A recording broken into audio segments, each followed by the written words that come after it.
We always paint a fucked up reality that's not even true. It's reality what we think is true because our lives aren't what we want it to be.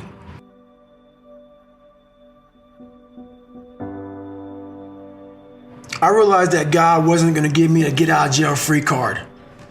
And from the time I was born and to the time I was 19 years old, my life had these hurdles. I constantly hit obstacles, obstacle after obstacle after obstacle. And I had to figure out how to manage suffering, how to deal with it, because it'd be part of my life forever. At least that's what I thought. So in order to deal with it, I had to be able to conquer it and overcome it and deal with it and know that in this suffering, there has to be some kind of growth. With every obstacle, I look at it as friction now. Without friction, there is no growth. You have to have friction in your life to grow. So I start looking at all these different things versus the woe is me mentality. Like, oh my God, look at my life. My life's so fucked up. I come from this fucked up family. I'm being beaten. I'm being abused mentally, physically. I start looking at it as the perfect trial ground. So I had to flip it upside down and say, okay, I'm suffering tremendously, mentally. Use this to your advantage versus your disadvantage. So that's what I did. Versus looking at it as like, oh my God, woe is me, I'm never gonna get out of here. I looked at it as, okay, hang on a second.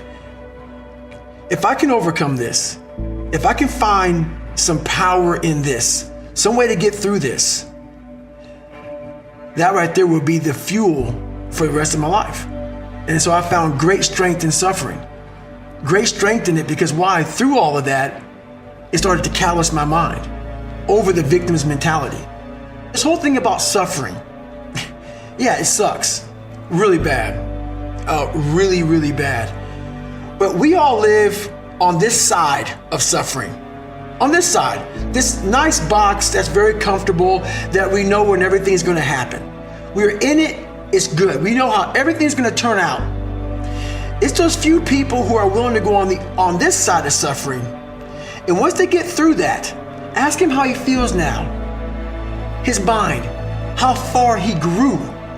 In that short period of time, he grew so much more than the normal person because he was willing to go outside himself. Because on the other end of suffering is greatness. It's not over here. So a whole bunch of us, we put ourselves in this great box. And in that box, there's no suffering in it. So what we do is we shelter ourselves from greatness.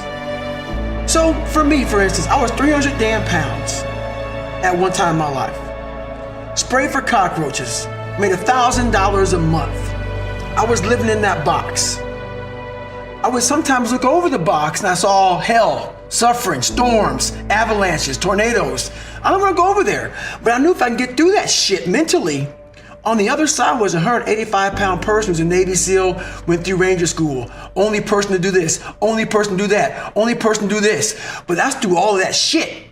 All that shit I have to go through. So you peek over the box and you go back in and say, oh, I'm okay being 300 pounds, making $1,000 a month. Right. I'm okay over here.